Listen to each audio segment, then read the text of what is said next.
بسم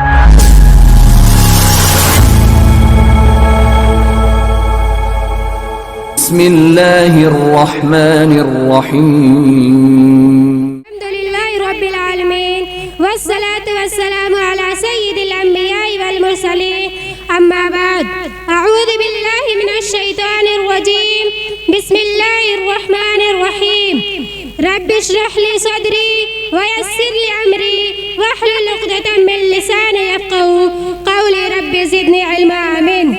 صدر محترم، اساتذہ کرام، مہمانان اعزاز اور میرے پیارے بھائیوں اور بہنوں، آج کے اس محفل میں جس موضوع کے تحت آپ سبھی کے سامنے حاضر ہوں وہ ہے لڑکیوں کے لیے علم دین، اہمیت اور فوائد۔ انما یخشی اللہ من عبادہ العلماء۔ پیاری ماؤں اور بہنوں، اس حقیقت سے انکار نہیں کیا جا سکتا، انسان کی پہچان اس کے علم سے ہوتی ہے۔ علم ہی وہ چیز ہے جو انسان کو دے کر ہوائے ناز سے ممتاز کرتے ہیں۔ اللہ تعالیٰ قرآن مجید میں ارشاد فرماتا ہے، قُلْ هَلْ يَسْتَوِي الَّذِينَ يَعْلَمُونَ وَالَّذِينَ لَا يَعْلَمُونَ۔ یعنی اے نبی، آپ فرما دیجئے کہ علم والے اور بے علم والے لوگ برابر نہیں ہو سکتے۔ اسی طریقے سے قرآن مجید میں ایک مقام پر کہا گیا، انما یخشی اللہ من عبادہ العلماء، یعنی اللہ کے بندوں میں سے اس سے اہل علم ہی ڈرتے ہیں۔ پتہ چلا کہ علم دین اتنی اہم چیز ہوتی ہے کہ اس کے بغیر صحیح معنوں میں ہمارے اندر اللہ کا ڈر پیدا نہیں ہو سکتا۔ دینی ماں اور بہنوں، علم دین کا طلبہ اور اس کا حصول ہر مسلمان مرد و عورت کے لیے لازم ہے۔ ابن ماجہ کا صحیح حدیث ہے، سرور کونین صلی اللہ علیہ وسلم فرماتے ہیں، طلب العلم فریضۃ علی کل مسلم، یعنی علم دین حاصل کرنا ہر مسلمان پر فرض ہے۔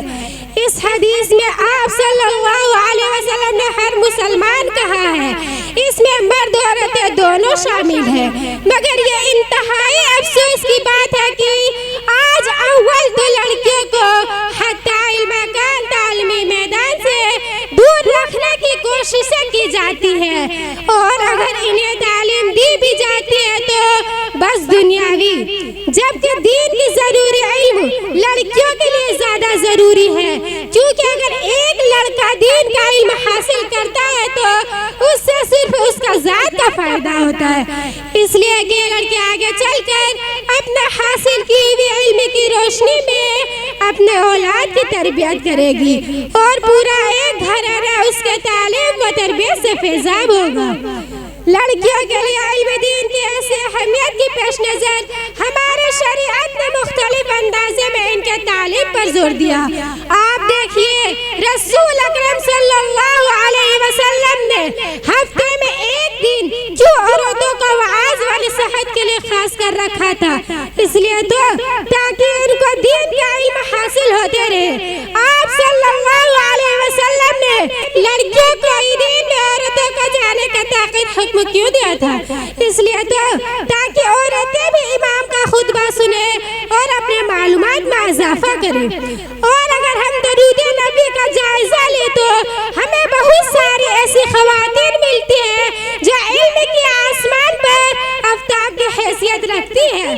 اما عائشہ رضی اللہ عنہا کو لے لیجئے، اگر ان کے ہزاروں حدیثیں میں نہ ملتی تو رسول اکرم صلی اللہ علیہ وسلم کے بہت سارے گھریالیوں سنتوں کا علم کبھی نہ ہوتا۔ حضرت عائشہ رضی اللہ عنہا کا علم و فضل حال تو یہ تھا کہ بڑے بڑے اکابر صاحب کرام ان کے پاس دین کے مسائل پوچھنے آتے اور اپنے رائے کی اہمیت دیتے۔ اس لیے میری ماں اور بہنوں، مسلم معاشرے سے رخصت ہو رہے، اس لیے میری ماں اور بہنوں عہدہ کیجئے کہ ہم علم دین سیکھیں گے اور تیزی سے بگاڑ کی طرف جا رہے معاشرے کی بھرپور اصلاح کریں گے۔ اب آخر میں اللہ تعالیٰ سے دعا ہے کہ اللہ تعالیٰ ہمیں اس کی توفیق عطا فرمائے، آمین۔ وآخر دعوانا الحمدللہ رب العالمین، والسلام علیکم ورحمۃ اللہ وبرکاتہ۔